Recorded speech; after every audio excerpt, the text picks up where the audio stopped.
السلام الله عليكم ورحمة الله وبركاته كلانتي وعن أو ونكسن داود يالكون سودوادا برنامج كدعدوين كتضبات كتجي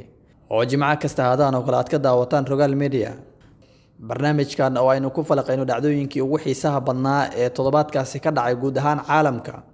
قضبضا أدمان تكون داود تنادي بها ودي سلو قلادنا وحاكم ده ففاهينو ديري أو أن ذي كجا هينو سراكيل كتر سنعيدا كحوجا دلك أو لجود دلي قبل كجلجدود hay-adda The Global Initiative oo sheegtay in Soomaaliya la dhexmariyo hubka ay ku dagaalamaan Xuutiyiinta warbixin arintan ku saabsan ayaan idinkaga haynaa madaxweynaha Galmudug Axmed Kaariyo Qorqor oo amray in la xareeyo guddiga doorashada ee Galmudug General Indha Cadde oo yiri diyaar ayaanu u nahay inaan difaacno musharaxiinta madaxweynaha warbixin ayaanu idinkaga haynaa akhbaraadka caalamkana waxaa ka mid ah ra'iisul wasaaraha Itoobiya oo booqasho 2 maalmood ah ku tagay dalka Kenya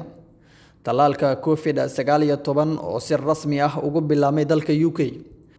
Turkiga oo wacad ku maray cawaaqib daran kadib markab laga qabsaday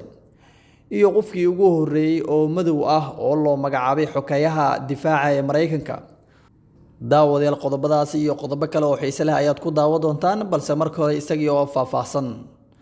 haddii aynu ku bilowno akhbaraadka gudaha faahfaahin dheeraad ah ayaa ka soo bixaysa weerarkii lagu laayay saraakiil ka tirsan ciidanka xoogga dalka qaybta 12aad wasiirka warfaafinta ee maamulka Galmudug Axmed Shire Falagle oo BBC-da la hadlay ayaa sheegay in ilaa 7 sarkaal ay geeriyoodeen 2 kalena la yahay raq iyo ruux weerarka ayaa waxa uu ka dhacay inta u dhaxaysa Guriceel iyo Balanbale waxaana saraakiishan ay shalay garinkii hore joogeen isla markaana howlo shaqo ka wadeen magaalada Guriceel iyadoo garinkii dabana gaariga ay la socdeen lagu beegsaday deegaan lagu magacaabo Cagfar Oge oo u dhaxeeya Balanbale iyo Guriceel laamaha amniga Galmudug iyo ciidamada dawladda federaalka ee Soomaaliya ee deegaanadaasi ayaa wada dadaalo ku aadan hubinta sida ay wax u dhaceen cidii ka dambeysay iyo tirada rasmiga ah ee weerarkaasi wax ku noqotay maadaama halka falku uu ka dhacay ay tahay deegaan miya Masar Falagle ayaa sheegay in maamulkiisu uu saacadaha soo socda dadweynaha la wadaagi doono faahfaahinta wararka ku gadaaman falkan saraakiisha ciidamada dawladda lagu laayay deegaanka oo dhan ayaa aad looga baxay haddii la dhex galo dadka Soomaaliyeedna waa wax la ogaan karo halka ay ka yimaadeen iyo waxa ay yihiin marka ay saacadaha soo socda ayaan warbaahinta la wadaagi doonaa wixii shaqo ah oo amniga ku saabsan ayuu yiri wasiirka warfaafinta ee maamulka Galmudug Axmed Shire Falagle sidoo kale war qoraal ah oo la soo dhigay barta Facebook ee wasaaradda amniga gudaha Galmudug ayaa lagu yiri ciidamada ammaanka Galmudug howlgal baahsan oo ay ka wadaan deegaankii faldabiyeedkaasi foosho xun uu ka dhacay waxa ay ku guuleysteen in ay soo badbaadiyaan saraakiisha la weeraray qayb ka mid ah iyagoo ku raad jooga kooxihii dilkaasi geystay si cadaalad loo horkeeno warbixin ay soo saartay ururka caalamiga ah ee lagu magacaabo The Global Initiative ayaa lagu shaaciyay in xeebaha bariga Soomaaliya loo adeegsado in hub ka yimid dalka Iran loo gudbiyo Xuutiyiinta ka dagaalama dalka Yemen sida ku xusan warbixinta waxaa la qabtay markab la sheegay in uu gacanka Iran ka soo daabulay hub loo waday maleeshiyaadka Xuutiyiinta ee ka dagaalama Yemen waxa arintaasi laga soo xigtay koox ku howlan ka ganacsiga hub sharci darrada ah oo fadhigeedu yahay Soomaaliya sida uu ku waramayo ururka caalamiga ah ee lagu magacaabo The Global Initiative bishii June ee sanadkan 2020 markab lagu magacaabo Albar 2 ayay ciidamadu badda ee Sacuudiga qabteen waxaana lagu soo waramayaa in uu siday shaxnad hub ah oo uu ka soo qaaday gacanka Iran kuna wajahnayd maleeshiyaadka Xuutiyiinta baaritaanka ururka Global Initiative uu ku sameeyay markabka Albar 2 waxaa lagu ogaaday in shabakadii ugu horeysay ee ku howlan ka ganacsiga hubka sharci darrada ah ee uu fadhigeedu yahay Soomaaliya ay ku lug leedahay hubka uu kala gudbaya Iran iyo Xuutiyiinta ayaa lagu yiri war qoraal ah oo ay soo saartay hay'adda sanadkii 2016 ciidamada badda ee Faransiiska ee ilaalinayay waqooyiga badweynta Hindiya ayaa qabtay markab ay saarnaayeen hub oo ay sheegeen in uu u socday Soomaaliya hay'adda warbixintan qortay waxa ay sheegtay in madaxa shabakadani uu yahay qof wakiil u ah koox hubka kala gudbisa oo xiriir la leh ururka Al-Qaacida iyo kooxda la baxday dawladda Islaamka ee Yemen sida ku xusan warbixinta lagu daabacay bogga Global Initiative. Xogeyaha arrimaha dibadda ee Mareykanka Mark Pompeo waxa uu sheegay in qabashada markabka Albert II uu caddeyn u yahay cunaqabataynta hubka ee qaramada midoobay ee saaran Iran iyo in la kordhiyo waqtiga cunaqabataynta si looga hortago in Iran ay hub siiso Xuutiyiinta iyo kooxaha kale. Guddigii doorashada lagu murusan yahay ee Galmudug ayaa la xareeyay iyagoo ku biiray tababar guddiyada doorashada ee heer dowlad goboleed ugu socdo Hotel Dikele ee ku yaala garoonka diyaaradaha ee Aadan Cadde. Iyadoo ku dhow xubno ka tirsan guddiga doorashada Galmudug ee lagu murusan yahay ayaa sheegay in madaxweyne Qorqor uu ku soo wargeliyo xubnaha guddiga oo uu horey u magacaabay in ay xaroodaan, inkastoo markii guddiyadii ka socday Hirshabeelle iyo Koonfur Galbeed la xareeyay uu dalbaday in dib looga dhigo. Madaxweyne Qorqor ayaa dalbaday muddo aan la cayimin in dib looga dhigo xareynta guddiga doorashada Galmudug,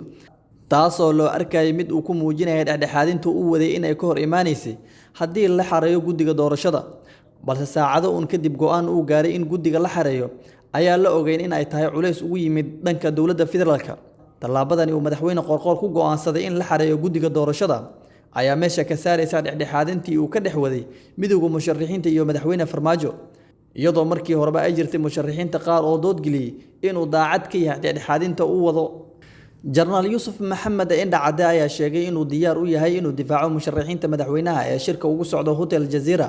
kadib markii dhawaan uu soo baxay in jarnaalka loo magacaabay taliyaha amniga musharaxiinta. Yuusuf Indhacade oo wareysi siiyay idaacadda Kulmiye ayaa sheegay in iyadoo aan la magacaabin uu xitaa diyaar u yahay inay difaacaan musharaxiinta si la mid ah sidii uu shalay u difaacay markii uu Farmaajo ahaa musharaxa. Iyadoo aan la magacaabin inaan difaacno dadkaas musharaxiinta ah ayaa diyaar u nahay sida shalay u difaacanin Farmaajo markii uu musharaxa ahaa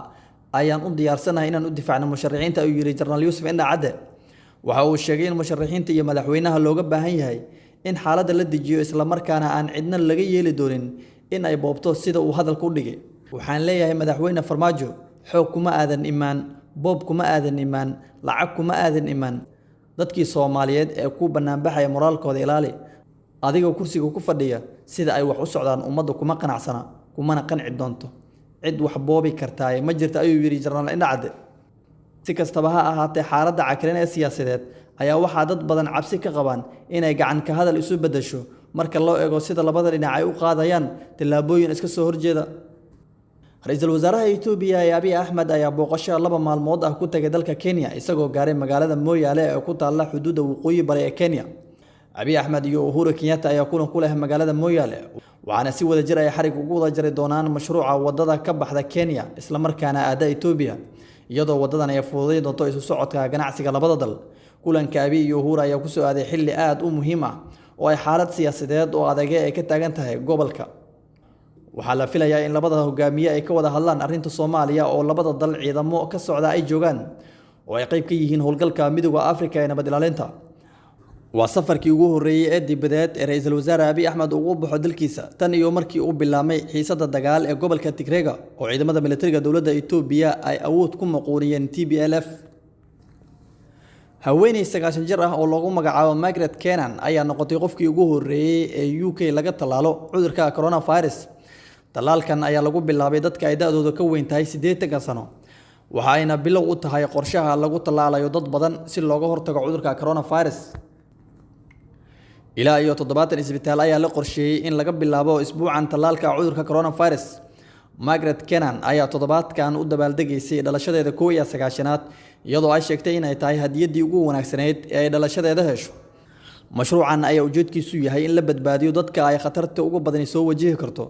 Waxaan dareemayaa inaan aad u nasiib badanahay inaan noqdo qofkii ugu horeeyay ee qaata tallaalka looga hortagayo cudurka coronavirus. Waa hadiyadii ugu wanaagsaneyd ee dhalashadeeda. Ugu dambeyntii waxaan waqti la qaadan karaa qoyskayga iyo saaxiibadeyda. Sanadkan waxaan muddo badan ahaa qof kaligiis ah, ayay tiri Master Margaret Kenan. Cudurka safmarka ee coronavirus ayaa caalamka oo dhan saameeyay sanadkan, iyadoo kumanaan ruux ay u dhinteen halka boqolaal kun oo kalena uu soo ritay. Waxaa aad looga dadaalay in la helo tallaalka cudurkan. Isku daygan ayaa noqonaya kii ugu horeeyay ee dalka Ingiriiska uu ku guuleysto. Turkiga ayaa talaadadii cambaarisay qabsashada markab ganacsi oo ay gacanta ku dhigeen ciidamada jarnaalka reer Liibiya ee Khalifa Haftar, iyagoona ka digay cawaaqib daran haddii aan la sii deynin 17 shaqaale oo saarnaa markabka. Ciidamada Haftar ayaa Isniintii ku dhawaaqay in ay Axaddii dhexda u galeen markab ay leedahay shirkad Turkish ah oo sitay calanka Jamaica. Maleeshiyaadka Haftar ee LNA oo dagaal kula jira dowladda Liibiya ee Ankara ay taageerto ayaa sheegay in markabkan oo lagu magacaabo Mabruka uu soo galay aagga howlgallada military ee Ras Al Hilal.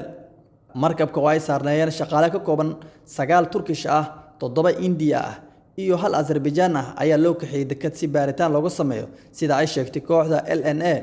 Ankara ayaa sheegtay in markabkan uu siday gargaar bini'aadanimo. Wasaaradda arrimaha dibadda ee Turkiga ayaa si xooggan u cambaaraysay ficilkan, waxayna bayaan ay soo saartay ku tiri markabka waa in loo ogolaadaa inuu sii socdo, aanan dib loo dhigin. waxaa jiri doona cawaaqib xooggan, kuwa falkaani ka dambeeyana waxa ay noqon doonaan bartilmaameed sharci ah, ayay tiri wasaaradda arrimaha dibadda ee Turkiga. ugu dambeyntiina madaxweynaha la doortay ee Mareykanka Joe Biden ayaa xogayaha difaaca u magacaabay Lloyd Austin oo ah jaraal howlgab ah oo 67 sano jir ah. Jaraal Austin ayaa noqonaya qofkii ugu horreeyay Afrikaan ah ee madax ka noqda waaxda difaaca Mareykanka ee Pentagonka. Jaraalka ayaa horey ugu howlgalay dalalka Ciraaq iyo Afghanistan oo uu soo hogaamiyay ciidamada Mareykanka ee ku sugnaa dalalkaasi. sidoo kale waxa uu hogaaminayay jarnaalkan taliska dhexe ee Mareykanka intii uu jiray maamulkii Barack Obama. jarnaalkan ayaa u baahnaan doona ansixinta aqalka Congress-ka maadaama muddo 7 sano ka yar uu ahaa howlgab. madaxweynaha la doortay ee Mareykanka Joe Biden ayaa xilka la wareegi doona 20ka bisha Janaayo, xilligaasi oo si rasmi ah loo caleemo saarayo, inkastoo Trump wali uu diidan yahay in uu aqbalo in looga adkaado natiijada. guud ahaan waxaa intaasi inooga eeg barnaamijkii dhacdooyinka toddobaadkii tagay oo aad ku daawateen qodobo xiiso badan. tan iyo intii aynu ku kulmi doono midka xiga ee Jimcaha soo socda, sidaa iyo nabadgelyo.